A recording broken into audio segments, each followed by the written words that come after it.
Alô, bom dia, você está no canal Professor Belém nesta quarta-feira, dia 13 de setembro de 2023. Sejam todos bem-vindos. Dia 13, pois é.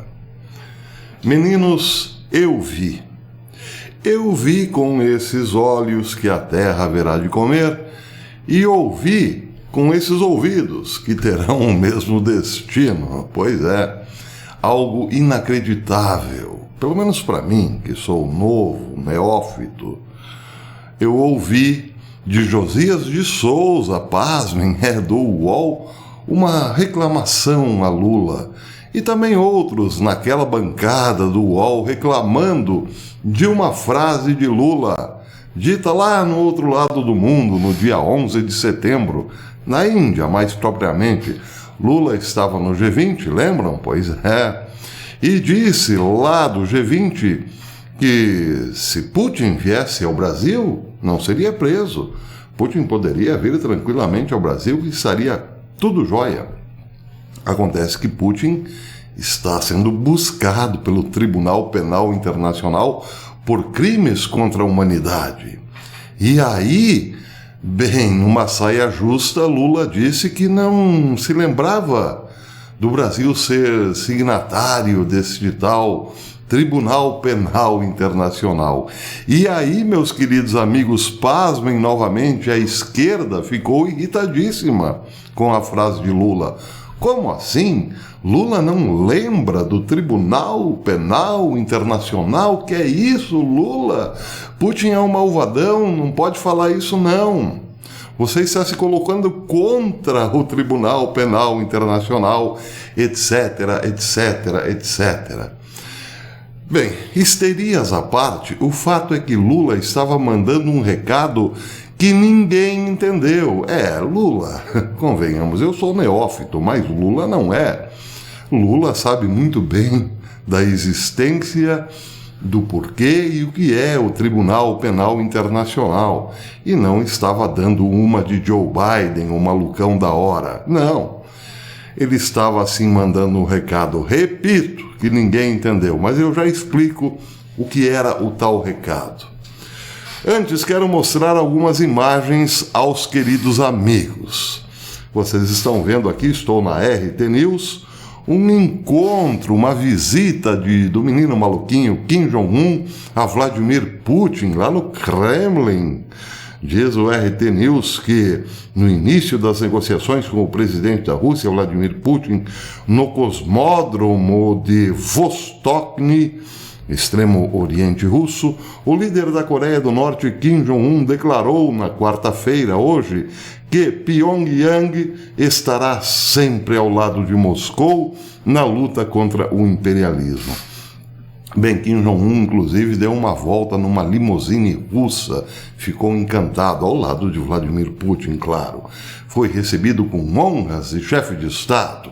O menino maluquinho, contudo, também tem o CPF investigado pelo Tribunal Penal Internacional e não pode circular por aí à vontade, mas estava lá na Rússia. Outra imagem, essa aqui também, essa é bem mais interessante para muitos. Vocês estão aqui no Infobae, que diz que o ditador venezuelano está na China. Enquanto o menino maluquinho está na Rússia, o outro maluquinho aqui, do Cone Sul, está na China. O ditador venezuelano Nicolás Maduro se reuniu com Xi Jinping numa visita oficial à China. Então ele está aqui, inclusive recebendo flores de crianças chinesas e tudo o mais. O que isso indica? Bem, Nicolás Maduro também tem, digamos, uma espécie de monitoramento, por assim dizer, mas isso é só pro forma, pelo Tribunal Penal Internacional. E, claro, não pode circular por aí à la vontade, como queira. Ele teve recentemente na Turquia e mais recentemente ainda no Brasil, mas não pode pisar em solo americano, senão irá direto para o Chilindró, pois é. Mas está lá, na poderosa China, recebendo flores de crianças chinesas. O que tudo isso tem a ver com a frase de Lula? Ora, como para bom entendedor, pingo é letra, o que Lula estava dizendo era o seguinte: esse Tribunal Penal Internacional, ele já não tem mais jurisdição no bloco que nós pertencemos. Entenderam? Pelo menos é isso que está nas entrelinhas de Lula. E explico de novo, ou pelo menos faço aqui uma outra série de observações. A Rússia, depois de invadir a Ucrânia, foi banida do comércio internacional, ou melhor, foi banida do SWIFT, para efeitos de comércio internacional baseado no dólar. Então, o que fez Vladimir Putin? Disse: bem, se eu não posso negociar em dólar, vamos criar aqui uma bolsa de moedas na qual possamos nós, o nosso bloco, negociar tranquilamente, à vontade, sem necessidade do dólar. Daí porque, de lá para cá, só se tem falado no BRICS. Dia desses, mais recentemente, a Índia comprou um monte de petróleo da Arábia Saudita em petrodólar? Não, em rúpia. Foi a primeira negociação da Arábia Saudita, vendendo seu petróleo, recebendo moeda estrangeira que não o petrodólar. O mesmo, claro, se aplica ao Tribunal Penal. Putin não pode circular pelos Estados Unidos e pela Europa? Tudo bem. Nós criamos um outro mundo para ele. Entenderam? Era isso que estava Lula dizendo. Meus amigos, o mundo hoje está literalmente dividido em dois blocos. Um bloco não terá jurisdição sobre o outro. É isso que vocês, aí, analistas, precisam entender. É mais ou menos como a ressurreição da antiga União Soviética. Voltemos um pouco no tempo. Imaginemos o Tribunal Penal Internacional querendo prender Nikita Khrushchev, por exemplo.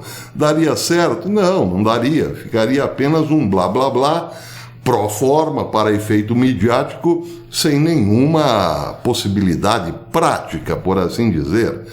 Não estou aqui afirmando que a antiga União Soviética voltou. O que eu estou dizendo é o retorno do mesmo. O filósofo alemão Friedrich Nietzsche defendia essa ideia. A ideia do eterno retorno. Que todas as coisas, todos os acontecimentos um dia retornariam.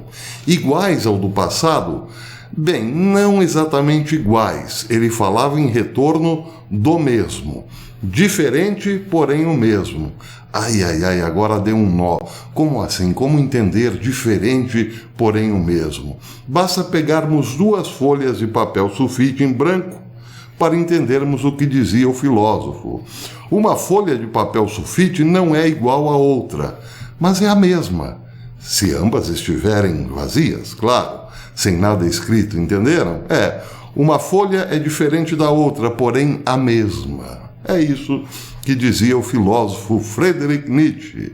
Hoje, o BRICS é diferente da antiga União Soviética, mas quer ser o mesmo. Entenderam, né? Pois é, agora parece que a frase de Lula é um pouco mais compreensível. Vladimir Putin pode vir aqui tranquilamente. Nós fazemos parte da outra metade da laranja, por assim dizer. Pois é. Muito bem, mas como tudo isso começou?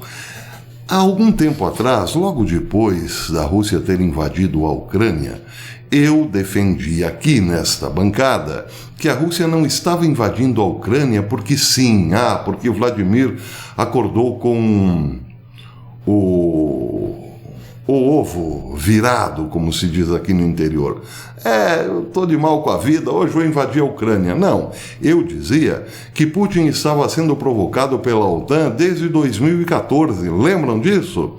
E a gota d'água foi ter encontrado, ou melhor, ter ouvido de seus espiões, que a OTAN já estava operando na Ucrânia.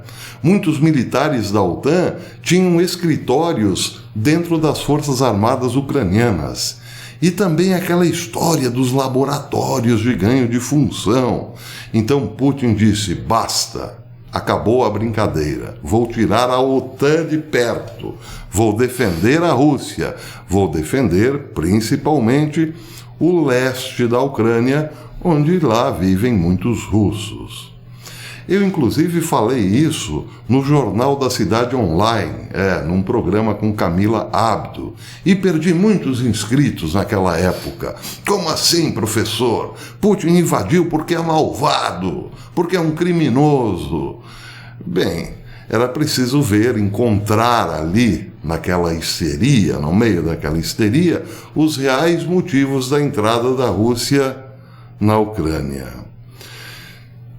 Passou-se o tempo e no dia 7 de setembro, uma data histórica para nós outros brasileiros, o secretário-geral da OTAN, Jens Stoltenberg, confirmou tudo aquilo que eu falava no passado. Pois é. Vejam que interessante. Eu estou aqui no site oficial da OTAN, que diz mais ou menos o seguinte: no dia 7 de setembro, o secretário-geral da OTAN, Jens Stoltenberg, reconheceu que a guerra da Ucrânia não começou em 24 de fevereiro de 2022, quando a Rússia invadiu a Ucrânia, como dizem os meios de comunicação ocidentais, mas muito antes, em 2014, e que a invasão da Rússia em 2022 resultou dos esforços da OTAN para trazer a Ucrânia para a OTAN e para aproximar as forças militares da OTAN das fronteiras da Rússia. Ele, Putin, diz Stoltenberg, foi à guerra para evitar que a OTAN se aproximasse das suas fronteiras.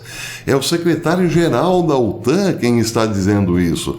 Não se preocupe, eu deixarei o link aqui da página oficial da OTAN com o vídeo onde o senhor Stoltenberg fala tudo isso.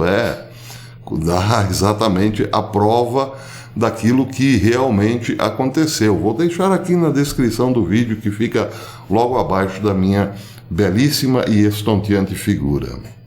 Em outras palavras, o que disse Stoltenberg é que a invasão da Rússia foi, na verdade, defensiva e não ofensiva.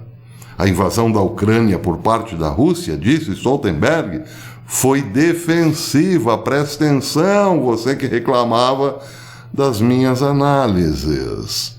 Stoltenberg também proclamou orgulhosamente que a Rússia foi derrotada nesse objetivo defensivo, porque, em vez de proteger as suas fronteiras, fez, na verdade, com que a Suécia, mas também a Finlândia, ou especialmente a Finlândia, apressassem-se em aderir à OTAN como resultado direto da invasão da Ucrânia.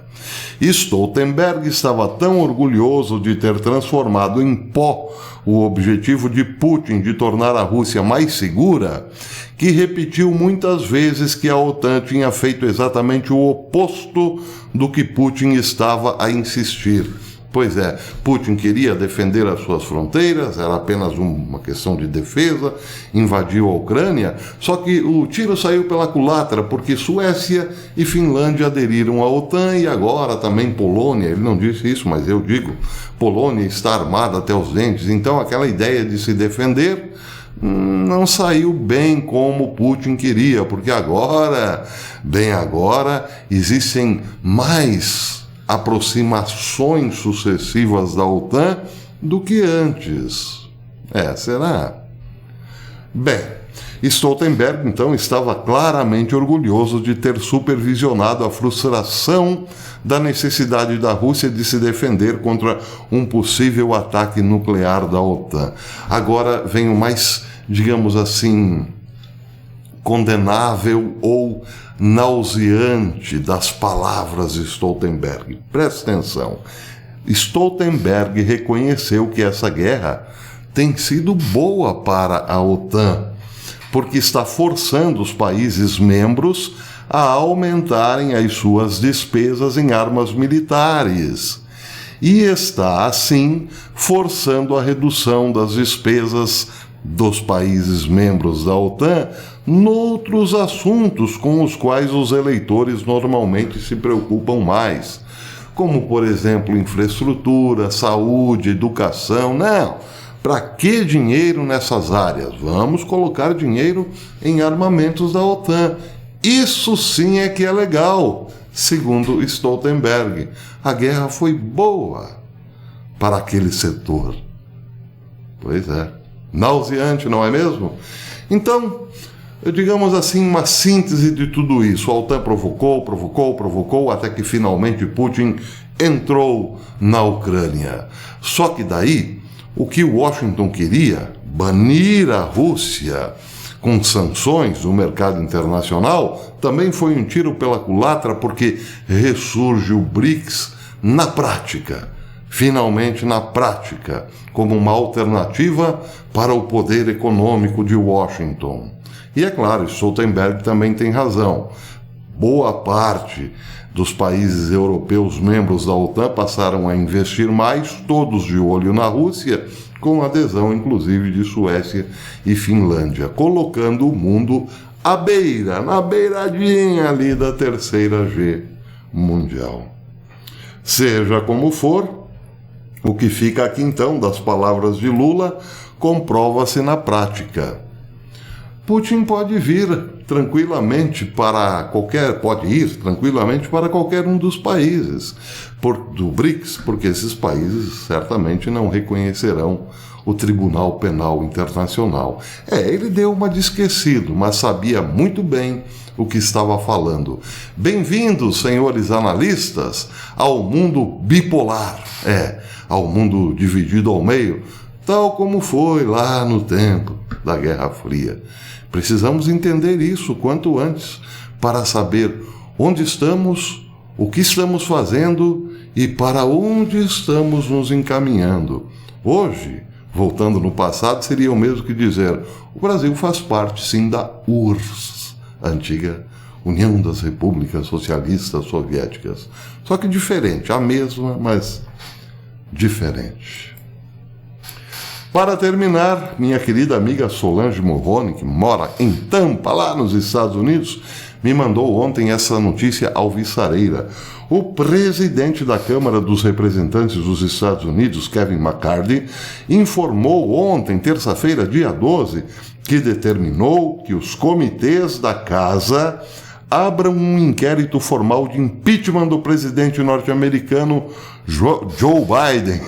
Joe Biden. A partir da medida, os poderes de investigação dos deputados serão ampliados. Os parlamentares ocuparam as denúncias de que o democrata teria se beneficiado em negócios conduzidos pelo filho, Hunter Biden, enquanto era vice-presidente. E que negócios, né? Venho falando disso há bastante tempo. Notícia boa, mas você pode torcer no nariz e dizer: mas se impeachmentarem, o homem vem à Câmara. Bem, o fato é que os Estados Unidos mostram que, pelo menos, há uma reação política, porque nos tempos de Nancy Pelosi isso seria impensável. No tempo em que Nancy Pelosi presidia a Casa Menor legislativa norte-americana, isso seria impensável. Agora parece estar aberto aí um processo de impeachment. Claro que ele deve também ser aprovado no Senado, o que seria, digamos assim, um pouco mais difícil. Mas é uma resposta do Legislativo. Eles estão trabalhando.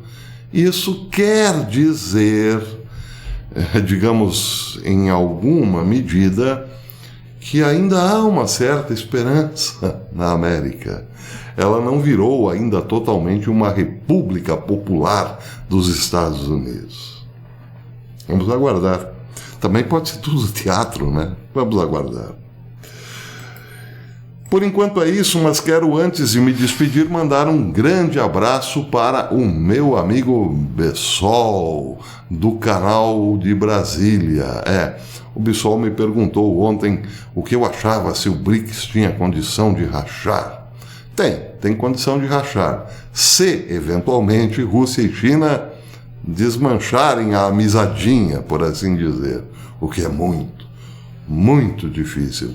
Acho que o BRICS ficará cada vez mais forte, porque com a adesão oficial da Arábia Saudita, todo mundo, mais cedo ou mais tarde, terá que comprar petróleo do BRICS. Já pensou nisso?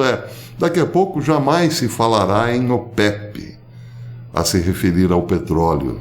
Falar-se-á em BRICS. Até amanhã, se Deus quiser.